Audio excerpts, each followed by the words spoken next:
As we start looking towards the final, we're going to take a look at reviewing over a couple videos, starting with reviewing the applications of derivatives. So, for example, one application of derivatives is how the derivative is related to the graph of the function. So if I have a function f of x equals x cubed minus 3x squared plus 4, we should be able to tell, using a little bit of calculus, where the graph is increasing, where the graph is decreasing, where the graph is concave up, and where the graph is concave down. And we can do that simply by finding the derivatives. If I take the first derivative of f, we get 3x squared minus 6x. And if I set that derivative equal to 0, it'll find those critical points, those local mins and max, to help me decide if I'm increasing or decreasing. Factoring out the 3x leaves behind x minus 2. And so x's critical points are 0 and 2. So if I think about a graph with 0 and 2 on there, we just need to know in each of these three regions, the left, the middle, and the right, whether the derivative is positive or negative. If I took a negative number and plugged it in, I like to go to the factored form. 3 times a negative times another negative is going to be a positive, which means the graph is increasing left of 0. Between 0 and 2, I'll pick the number 1. We'll have 3 times 1 times a negative 1. That's a negative. It's going to be decreasing in that region. Greater than 2, if I pick some huge number, subtracting 2 is not going to make a difference. 3 times a positive is a positive, and so I'm increasing there. So I can see my graph is increasing from negative infinity to the 0, and then it starts increasing again from 2 up to the infinity. It was decreasing, though, between 0 and 2. Now let's look at the second derivative. Going back to the original derivative before I did any manipulation to it, that's going to be the easiest place to take the second derivative. That's going to be 6x minus 6. And if I set that second derivative equal to 0, I can add 6 to both sides and divide by 6, and x is equal to 1. Which means the concavity might change on either side of 1. To test it, I pick a number smaller than 1, maybe 0. And if I plug in 0, we get 0 minus 6, which is a negative number. So that tells me we are going to be concave down, frowny face. And if I pick some big number, a big number times 6 minus 6 is still a big number. It's going to be positive and concave up like a smiley face. So I'm concave up from 1 to infinity, and I'm concave down from negative infinity to 1. We can see a lot about the graph by just looking at the derivatives of the function. The second application we're going to take a look at is an optimization problem. Let's say a business charges $33 for a widget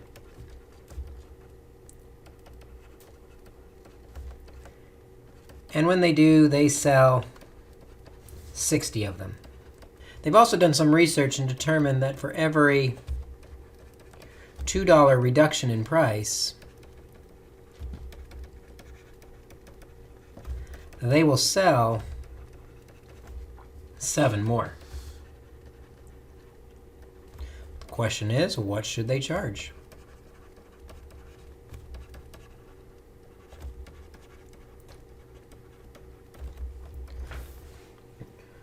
Well, we know if we're talking about revenue, revenue is based on the number of things we sell times the price we sell it for. If we consider our reductions to be x, the number of reductions, the number of things we sell started at 60, and we're going to sell 7 more for every reduction in the price, for every x. The price started at $33, and we're reducing the price, subtracting $2 for every one of those reductions. So if we make a substitution to replace the number and the price, we find out that revenue is equal to 60 plus 7x times 33 minus 2x.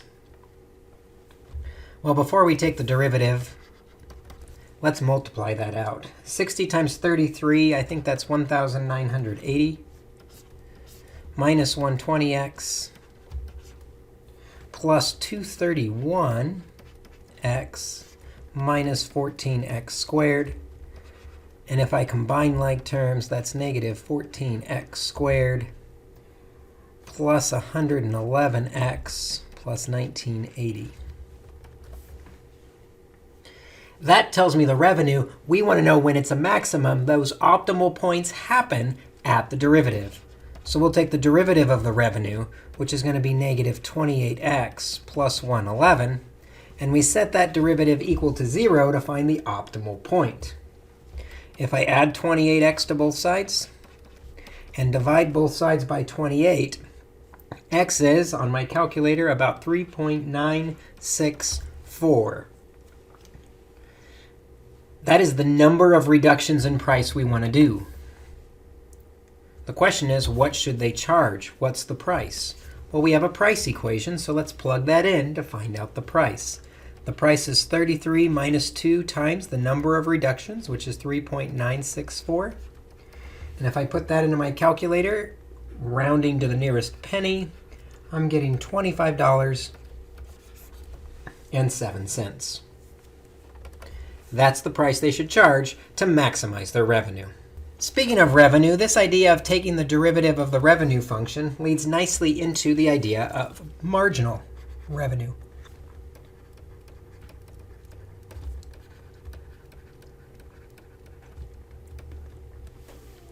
Or the revenue generated by selling one more thing. Let's say the revenue equation is given by 0.001x squared plus 8x plus 8,000. And I want to find the marginal revenue of the 1,000th item. In other words, at 1,000 items, how fast is the revenue changing at that moment in time? Well, anytime you see the word marginal, marginal is the business word for derivative. We need to take the derivative to find the marginal revenue, which is 0.002x plus 8. And we want the marginal revenue of the 1,000th item, so we can plug that 1,000 into the items to get 0.002 times 1,000 plus 8. And if I do that on the calculator, I think I'm getting 10. $10 is the marginal revenue, or the rate that revenue is increasing for each item sold. Another application of the derivative is in holding cost. Let's say a company sells 1,734 items a year.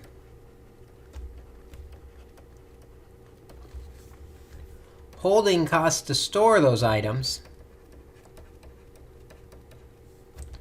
are $54 per unit. So rather than storing all of them, we only want to store a few of them and order a few at the time. But ordering cost are $162 per order. We want to know how many orders and what size minimize cost.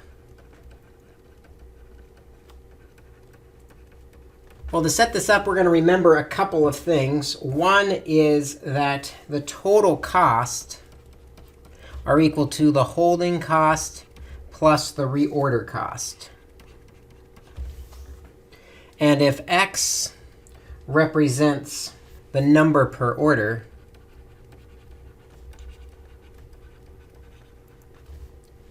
h of x, the holding cost, is the cost per unit times x over 2, the average number of things we're holding. And the reorder cost, or the cost per order, times the number of orders, which is the total number sold divided by the number per order. Equations that you should know for the final exam. Let's plug in what we know about these holding costs. The cost per unit to hold, holding costs are $54 per unit times x over 2. So the holding costs are 27x. The reorder cost, or the cost per order to order them, $162, times the number of things we sold, which was 1734, divided by x. So the reorder cost, if I do that on my calculator, I'm going to get 280,908. And because that x is in the denominator, I'm going to write that as x to the negative 1, because we're eventually going to take a derivative in order to minimize our cost. So these costs are the holding cost of 27x plus the reorder cost of 280,908 x to the negative 1. That cost is minimized when the derivative is equal to 0. Taking the derivative, I get 27 minus 280,908 x to the negative 2. Set that equal to 0. And let's solve. Let's add that negative to the other side, 280,908. And that x to the negative 2 really means over x squared. So if I multiply both sides by x squared and divide by 27, and I'm probably going to need a calculator to help with that, but I think I get 10404. And then take the square root of both sides, we end up with 102 per order. How many orders?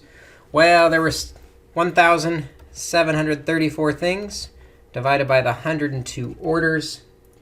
That's going to give us 17 orders. So we have 17 orders of 102 items each. Will minimize the cost. One more application that we looked at was elasticity of demand. Let's say a demand equation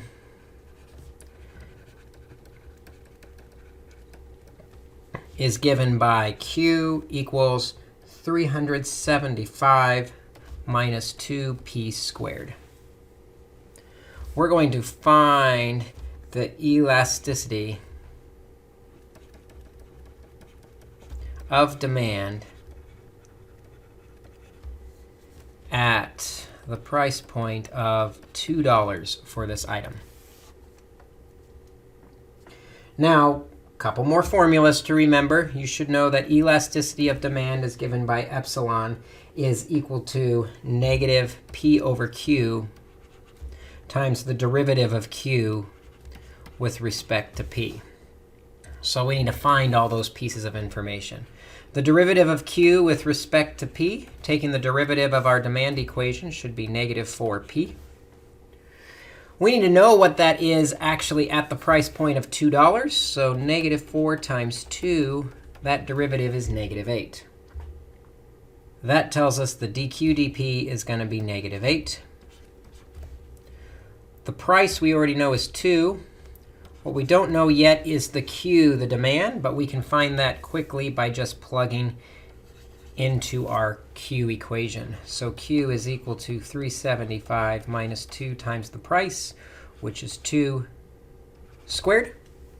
That's going to give me a demand q of 367 items. So that's the 367 items. And so we just have to evaluate this. Negative 2 divided by 367 times negative 8 is going to give me 0.044. Because that elasticity of demand is less than 1, we say the product is inelastic. In other words, we should raise the price. Because if we raise the price, we'll sell fewer things but make more money. There are lots of applications in this section, so make sure you're reviewing those applications. And our next video is going to move on to the next topic that we covered, which was integration.